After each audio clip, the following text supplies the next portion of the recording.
gracia y la paz de Dios sea en cada corazón. Nos alegra compartir con ustedes la lección de Escuela Sabática para noviembre 17, Discipulado y Compromiso. Y saludamos a cada uno de los amigos y hermanos que nos sintonizan en diversas partes del mundo. Prácticamente en los 5 continentes hemos recibido su notificación, sus mensajes, y les animamos para que estudiemos juntos de la palabra de Dios.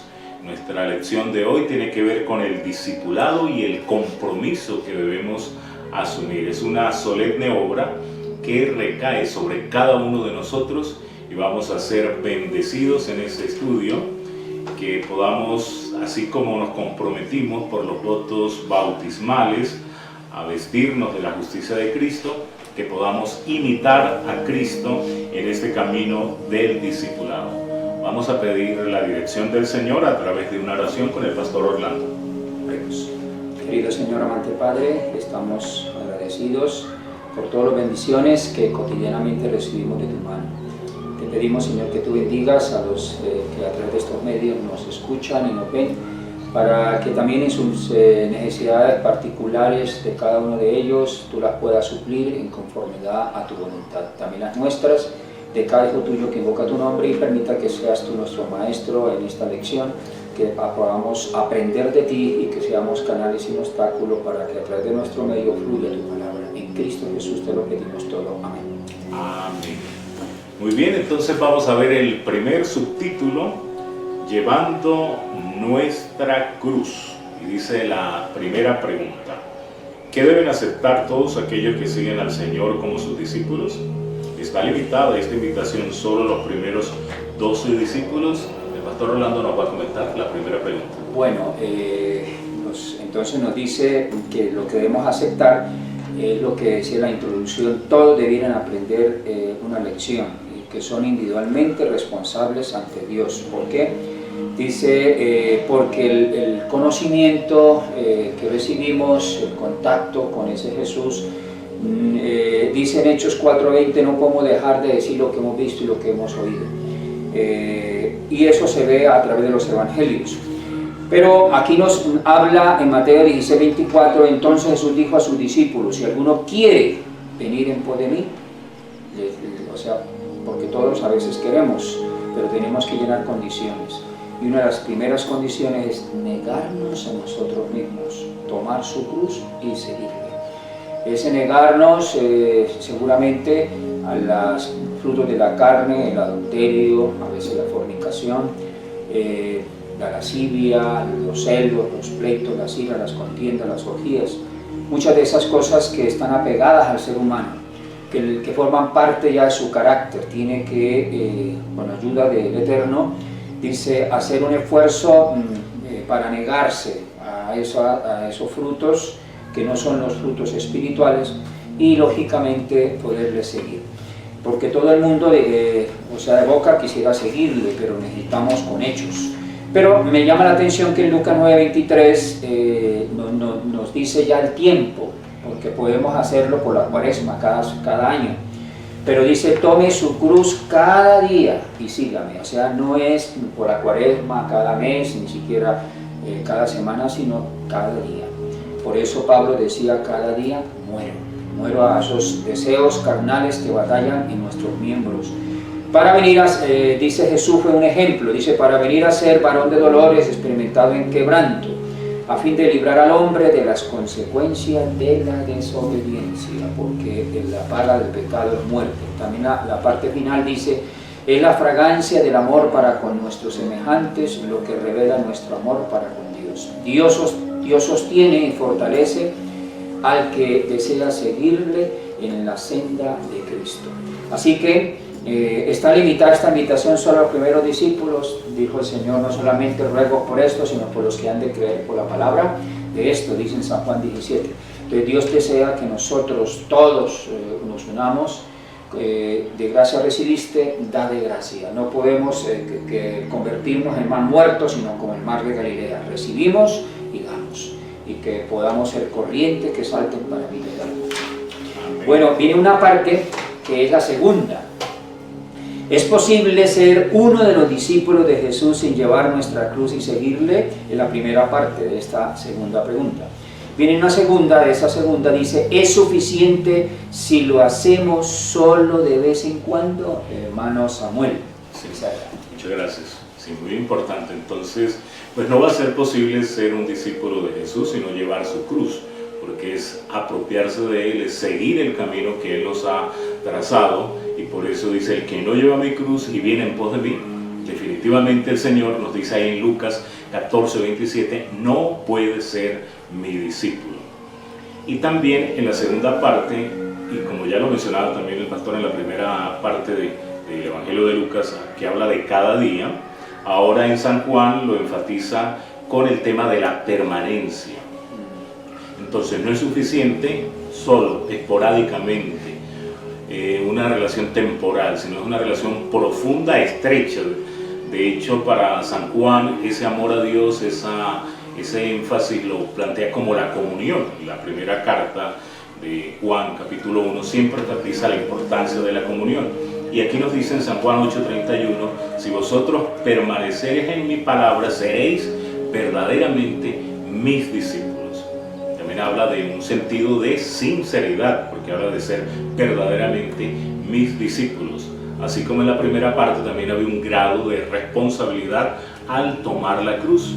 Y hay otros dos valores. En la primera línea de la nota dice, el alma encuentra descanso solo en abrigar la mansedumbre y humildad de corazón. Están todos los valores del reino, los valores del discipulado de Cristo Jesús en estas preguntas. Vamos a ver que en esta primera parte, pues vamos a notar el fracaso de los discípulos, porque ya en este primer lugar, llevando nuestra cruz, ese era el ideal de Dios, pero cómo los discípulos fracasaron. Tercera pregunta, cuando Jesús fue arrestado y maniatado, ¿qué hicieron los discípulos, Pastor Orlando?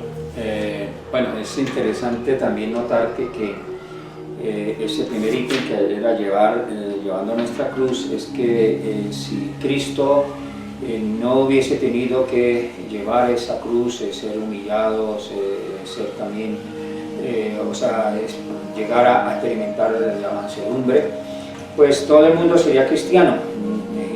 Pero aquí ya hay una negación, un sacrificio de la carne, y entonces los discípulos que antes, cuando con la ilusión de ser rey le seguían, no solamente ellos, sino que también a los alrededores venían desde lejos, porque decían que un nuevo rey se avecinaba sobre Judea. Pero cuando ya lo toman, y dice aquí en Marcos, entonces ellos le echaron mano y le prendieron. Entonces, solo entonces, todos, no hizo unos pocos, todos los discípulos dejándole huyeron. Solamente menciona a dos mujeres y a uno que permanecieron. Uno de ellos fue el primero, la primicia, Juan, juntamente con Andrés, que fue un Boanerges, llegó a ser el apóstol del amor, y lo encontramos al pie de la cruz. Fue de los que estuvieron en el pretorio inclusive. Y las dos mujeres, una fue su madre, que lo siguió hasta su misma muerte, con el dolor de una madre, y la otra fue María de Magdalena, la que había sido rescatada del trabajo sexual, y los demonios que tenía fueron liberadas. Esa mujer le siguió hasta el fin. Pero los demás, dice, huyeron. Tomarán el pastor y lamentablemente las ovejas huirán. Y la nota nos habla, dice que aquí la prueba llegó para Pedro cuando estalló la tormenta sobre los discípulos debido a la humillación de su jefe. Entonces, dejándolo todos, los discípulos huyeron, el ardiente y celoso Pedro también. El Pedro, lleno de confianza propia, negó repetidas veces a su Señor.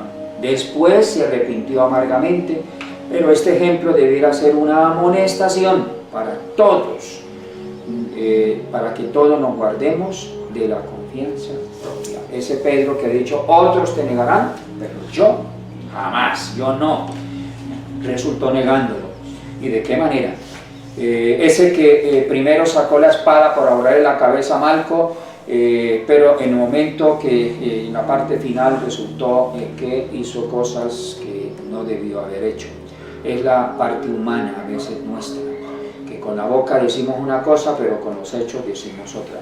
Así que ese ejemplo nos debiera servir, dice aquí la nota, para pedirle que la confianza no esté en nosotros, sino que la confianza debe estar en Jesús.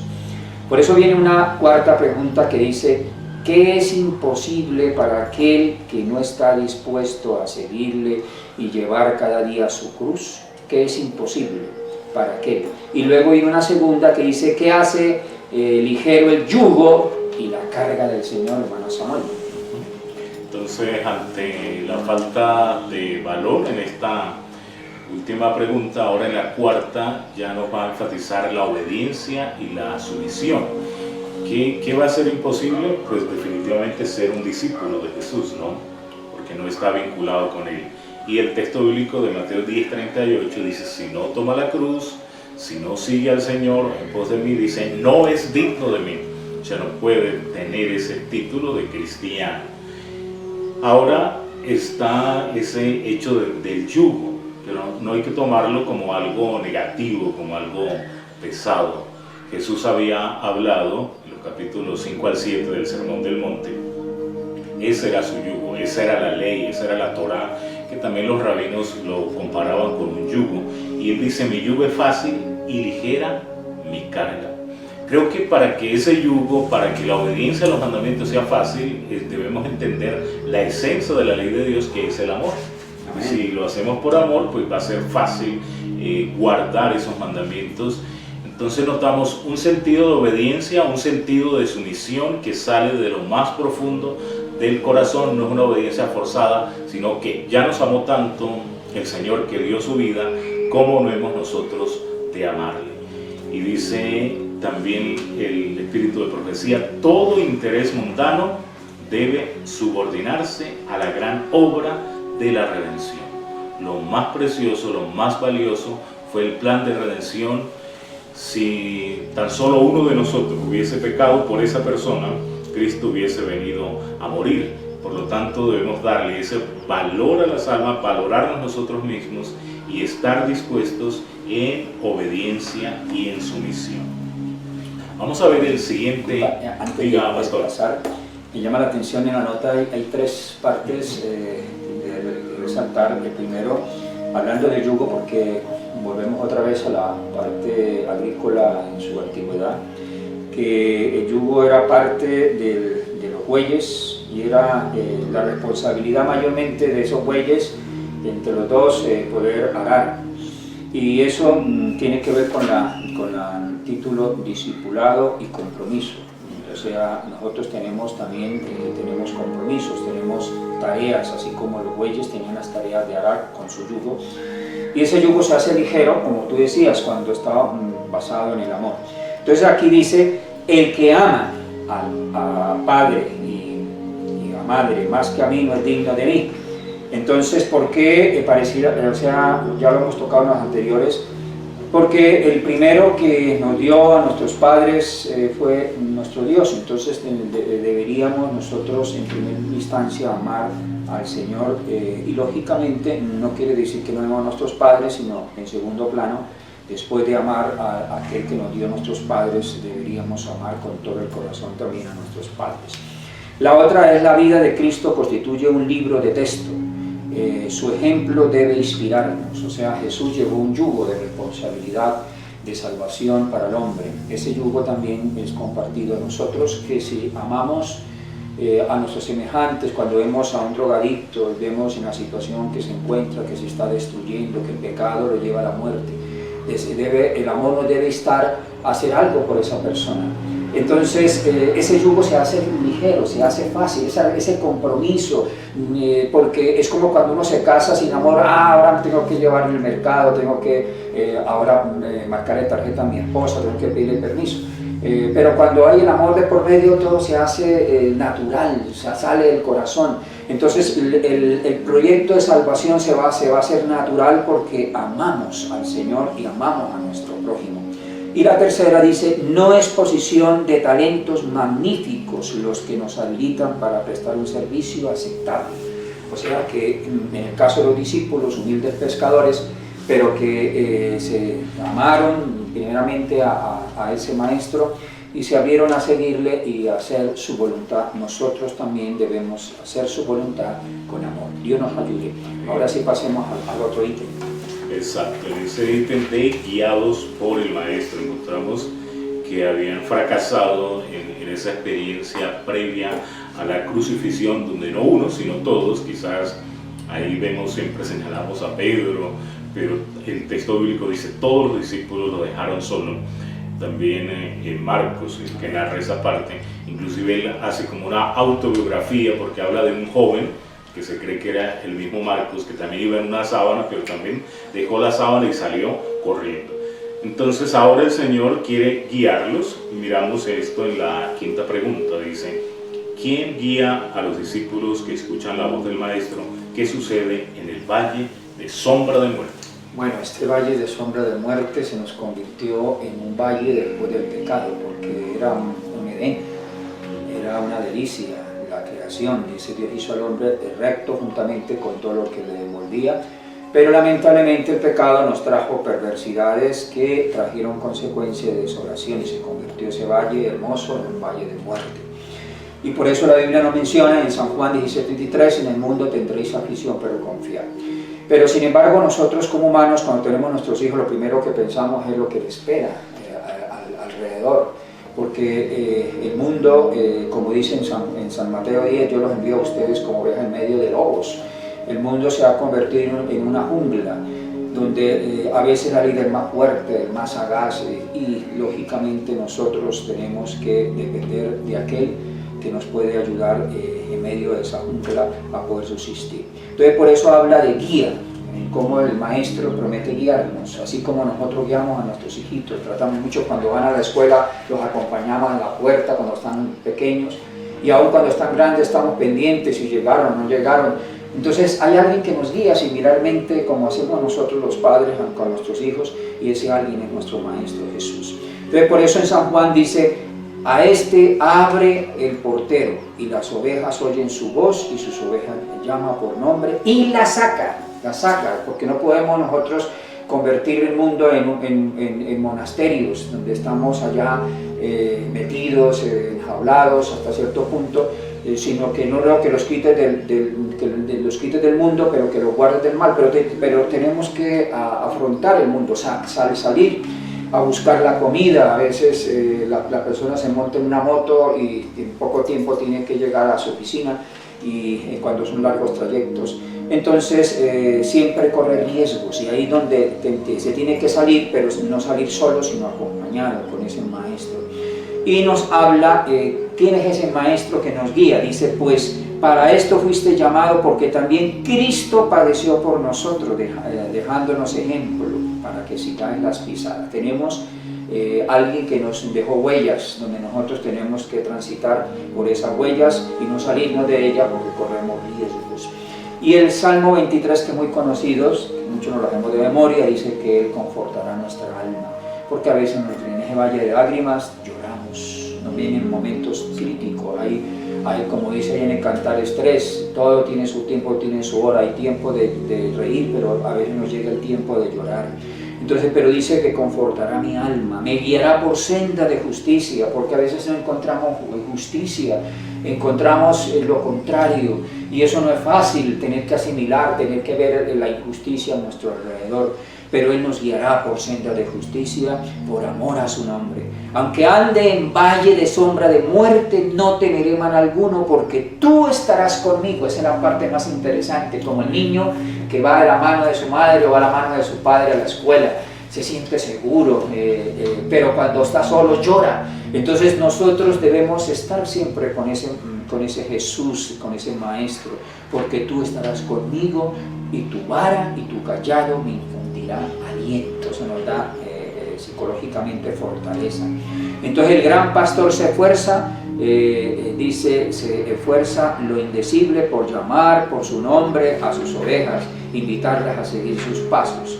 busca al errante, enciende el faro de la palabra para advertirlos también del peligro, porque estamos en un mar turbulento y ese faro a la distancia nos guía y los invita a regresar a la senda correcta. Muchos se han adentrado tanto en la senda del pecado que no escuchan la voz de Jesús ni tampoco la luz del faro que trata de conducirlos y de guiarlos. Abandonan todo cuanto pueden darles paz y seguridad y se rinden a un falso guía presuntuosamente. Dice, corren víctimas de una ciega confianza en ellos mismos y se alejan cada vez más de la luz y de la paz y de la felicidad y del sosiego. Jesús, el Redentor del mundo, conoce por nombre a todos sus hijos. Los que contemplen a Jesús se transforman a su imagen, se asimilan con su naturaleza y la gloria de Dios que brilla en la faz de Jesús se refleja en la vida de sus seguidores. Por eso dice en Hechos 4:13, viendo el de nuevo de Pedro y de Juan, dice, reconocieron que esos hombres habían estado con Jesús. Cuanto más contemplen a Cristo, dice, le ama y vuelve a mirar, cuanta más luz, amor y gloria perciben en Cristo, tanto más aumenta su luz. O sea que nosotros vamos creciendo de gloria en gloria y reflejamos su imagen como la luna refleja los rayos del sol. Nosotros también seremos cristianos, ya no de nombre, sino de hecho, y eso es lo que dice la nota, discípulos pero comprometidos, no simplemente unos seguidores más que no cumplimos las tareas, sino que lo hacemos todo con amor. Dios nos ayude también. Pasemos ahora a la sexta. Además de escuchar su voz, ¿qué hacen sus discípulos? Y la segunda dice, ¿qué heredan aquellos que han dejado sus hogares para seguir al Maestro en su servicio, hermano Samuel? Bueno, es importante escuchar su voz, pero el texto bíblico de Juan 10:27, comparando al Señor como ese buen pastor, como la puerta, como el redil, el Señor que lo es todo, entonces dicen, mis ovejas oyen mi voz. Hay una percepción, yo las conozco, hay un conocimiento mutuo, pero lo importante es que dice, y me siguen. Porque también Santiago habla de oidores, pero hay oidores olvidadizos, ¿no? No hacedores. No hacedores de la palabra. Entonces Dios quiere que le sigamos, que practiquemos la luz, el conocimiento que tenemos en esa relación tan profunda que tenemos con el Señor, de seguirle, de obedecer. Ahora pues hay la inquietud, y los mismos discípulos, y Pedro, que era el vocero de los discípulos, decía, bueno, nosotros hemos dejado esto, ¿qué vamos a recibir? El Señor nos responde en Mateo 19:29 y dice, cualquiera que haya dejado casas, habla de algo material, pero después sigue una serie de situaciones familiares también, además de lo material, habla entonces de hermanos o hermanas, padre o madre, mujer o hijos. Entonces también ese sacrificio en lo familiar. Y nuevamente vuelve al tema de lo material, además, exacto, de lo físico, de esa parte material, además de las casas, dice tierras por mi nombre. Entonces habla de esa vida de abnegación que hemos estado estudiando en lecciones anteriores, y que esa abnegación pues tiene que ver con este compromiso del discipulado, con el tema de tomar la cruz. El Señor es muy benévolo, el Señor es muy misericordioso, y en su bondad nos dice, va a recibir 100 veces más. Entonces es un buen negocio si lo miramos desde el punto de vista de la economía, 100 veces más esa multiplicación. Y como si eso fuese poco, y creo que a lo cual debería interesarnos es recibir la vida eterna. Entonces el premio mayor, ese premio que el Señor quiere darnos en su gran misericordia. Conozco mis ovejas. ¿Qué significa eso? ¿Cómo se convierten las almas en ovejas de Cristo? Dice, simplemente eligiendo recibirle. Sabemos que hay pastores que ven este video, misioneros, obreros bíblicos, colportores, miembros laicos, pero también sabemos que hay visitas, que hay personas nuevas, o que estos hermanos ya que tienen el conocimiento envían a esas nuevas personas. Y el Señor les dice en esta mañana, en esa oportunidad, en esa tarde, en el momento en que usted está escuchando el video, cómo convertirse en una oveja de Cristo eligiendo recibir al Señor. Esta lección es una magnífica oportunidad para recibir a Cristo. Vamos al último subtítulo, con el Cordero en el monte de Sión. Un día, ¿dónde se encontrarán aquellos que siguen al Cordero en su vida aquí en la tierra, Pastor Rolando? Bueno, habla del monte de Sión, donde en un tiempo estuvo el templo, primero de Salomón, posteriormente el de Zorobabel, el de Herodes, que fue destruido por los romanos, y tenemos el monte de Sión máximo, que es el que viene del cielo. Es las alturas, te haré comer la heredad de Jacob tu padre, porque la boca de Jehová lo ha hablado. Pero lo interesante es no estar solos, estar con el Cordero. Cuando los hijos están con sus padres, se sienten felices de poder estar con ellos. Cuando están lejos, a veces recuerdan a esos padres a la distancia. Entonces dice aquí, si siguieron al Cordero cuando estuvieron en la tierra, ¿dónde se encontrarán el día de los redimidos? Entonces dice, estos son los que siguen al Cordero por donde quiera que va. Es decir, en el momento que conocemos, como dice en San Juan 1:12, a todos los que le recibieron le dio potestad de ser hechos hijos suyos, y lo recibieron no como un curandero más de tantos, no lo recibió siquiera como un profeta de los tantos, ni siquiera como rey de los tantos, sino el Cordero de Dios, el único que quita el pecado del mundo. El Cordero de Dios, que lo vemos desde el Génesis hasta el Apocalipsis. En el capítulo 19 dice el Cordero, el nombre, el Cordero de Dios, montado en sus caballos y en sus jinetes que le seguían. Entonces siguen al Cordero por donde quiera que va, o sea, desde cuando estuvo en la tierra, desde cuando fue recogido, o sea, lo siguieron como Cordero, lo siguieron como sacerdote, la obra que hace expiación en el cielo, como sumo sacerdote, y finalmente también como rey al final también que vendrá. Entonces le han seguido. Dice, estos fueron redimidos de entre los hombres como primicias para Dios y para el Cordero. Me llama la atención que la última parte de la nota anterior decía, el amor de Jesús no fue expresado antes de que lo amáramos.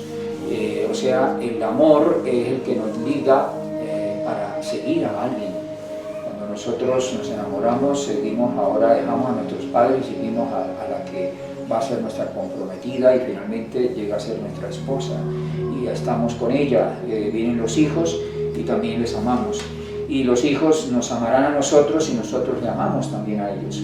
Entonces Él nos amó. ¿Por qué? Porque dice, desde antes de la fundación del mundo ya estaba ya proyectado darse como el Cordero que moriría por nosotros. No simplemente como Rey, sino como Cordero. Por eso Apocalipsis 1:5 nos habla del primogénito de los muertos. El que murió primero no fue, sino Abel. Pero él ya estaba proyectado a su muerte desde antes de la fundación del mundo. Por eso Pedro dice, de antes de la fundación del mundo, pero manifestado, dice en el 1:20 de primera epístola de Pedro 1:20, pero manifestado en estos posteros tiempos por amor a su nombre. Y por eso Apocalipsis 13:8 dice, la adoraron hablando la oración hacia la bestia, la imagen, todos los moros de la tierra, cuyos nombres no están escritos en el libro del Cordero, que fue, hablando del Cordero que fue inmolado desde antes de la fundación del mundo, esa última parte, el Cordero que fue inmolado desde antes de la fundación del mundo.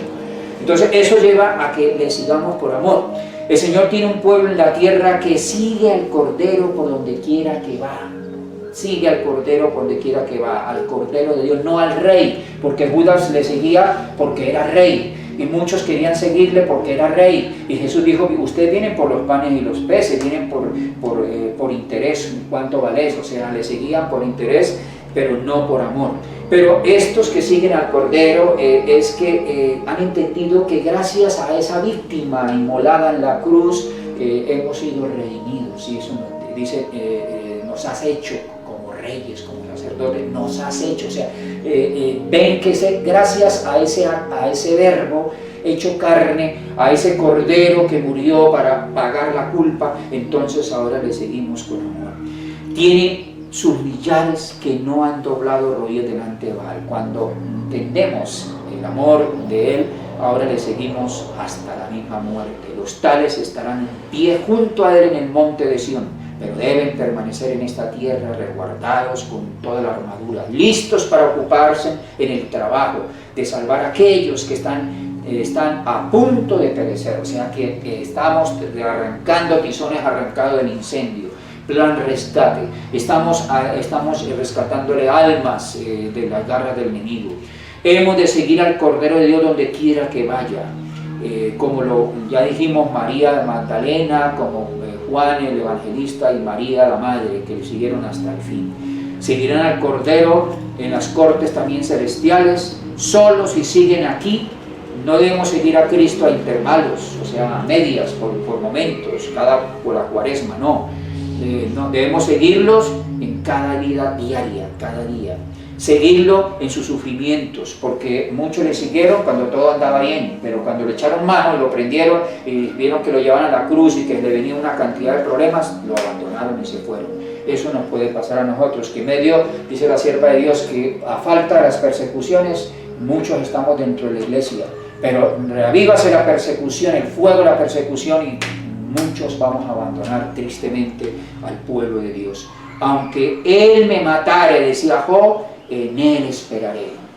Dice que Él estaba dispuesto a la muerte. Y la nota adicional dice: cuán fácil sería el camino que lleva al cielo si no exigiera negación y la cruz. Todo el mundo le seguiríamos fácilmente. ¿Cómo viajarían los hipócritas por Él en un número incontable de seguidores? Gracias a Dios por esa cruz, gracias a Dios por la negación, gracias a Dios por la ignominia, por la vergüenza, de cómo Salvador soportó por nosotros, y que nosotros tenemos que seguir sus huellas, pasar por ahí, y ahí donde nos enseña ese mismo transitar de humillación, nos enseña la humildad, nos enseña la mansedumbre que nos la dio Jesús. Muchos serán seguidores de Cristo si Él descendiera de la cruz y se presentara ante ellos en forma en que ellos desean, como ellos lo desean. ¿Cómo lo desean? Como Rey, no como el Cordero crucificado. Si viniera con riquezas, con placeres, muchos como Judas estaríamos ahí en primera fila. Muchos lo recibirían alegremente, se apresurarían a coronarlo como el Señor de todo. Si solo pusiera a un lado su humillación y sus sufrimientos y exclamara: el que quiere ir en pos de mí, agrádese a sí mismo, entonces el gozo del mundo serían sus discípulos, multitudes creerían en Él. Y esto me recuerda al Evangelio que se está predicando donde mega iglesias, donde hablan de que somos hijos del Rey y que vendrán bendiciones. Sí, Dios quiere darnos bendiciones, pero tenemos que pasar por el Calvario. Y las rosas hay que recordar que tienen espinas, y que necesitamos nosotros, como dice Filipenses 1:29, no solamente creer en Él, sino padecer por Él. Necesitamos padecer, porque todo el mundo cree, los demonios creen y tiemblan, pero no se arrepienten. Pero nosotros necesitamos seguir hasta Jesús como Cordero antes de ser Rey. Claro que sí. Aún en la lucha humana, en las luchas de este mundo, también los seres humanos han tenido que enfrentar diferentes desafíos. Por eso el desafío de la cruz, el desafío del discipulado es un hecho, y tener ese compromiso. Estos días veía un documental acerca de Mario, el general romano, y él decía: le ofrezco a mis soldados como cama el suelo, y tienen que luchar con los estómagos vacíos, tienen que luchar con hambre. Se ubicaba en lugares estratégicos donde el agua quedaba y en medio estaban los bárbaros. Si quieren beber agua, tienen que luchar contra los bárbaros. O como Winston Churchill también dijo: les ofrezco sangre, sudor y lágrimas, ¿no? Pero hay una nota muy bonita en el himno número 19, ya que hemos hablado acerca de la cruz. En el Monte Calvario, en el coro dice: oh, yo siempre amaré esa cruz, y en sus triunfos mi gloria será. Y algún día, en vez de una cruz, mi corona Jesús me dará. Si queremos la corona, hay que luchar por esa cruz, ¿no? Vamos entonces a orar al Señor para que Él bendiga esta palabra que hemos estudiado y que nos edifique. Eterno Padre que estás en el cielo, te adoramos, Señor, te damos gracias por tu palabra que es viva y eficaz. Te damos gracias por este desafío del discipulado. Amén. Que cada uno de los oyentes podamos asumir un compromiso. Hay un grado de responsabilidad, hay una invitación que el cielo nos da. a tomar la cruz, a seguir al Señor. Él es el buen pastor. Como sus ovejas debemos oír su voz, debemos seguirle, debemos obedecerle. Hay que tomar el yugo de Cristo, el yugo de sus mandamientos. Este yugo es fácil, es ligera su carga, porque guardamos sus mandamientos por amor. Quédate, Señor, en cada corazón, seas tú supliendo las diversas necesidades y sobre todo el compromiso que necesitamos como discípulos de Cristo Jesús, que nosotros nos apropiemos personalmente de esa convicción del mensaje de salvación y que también compartamos este mensaje con otras personas. Danos tu paz, danos tu bendición, lo pedimos en el nombre precioso de Cristo Jesús. Amén. Amén. Agradecemos primeramente al Señor, también al hermano Samuel, y detrás de cámaras a nuestro hermano Jair, que ha estado aquí en la grabación, y para todos los 5 continentes donde están nuestros hermanos amigos, Dios les bendiga y una feliz resto de semana.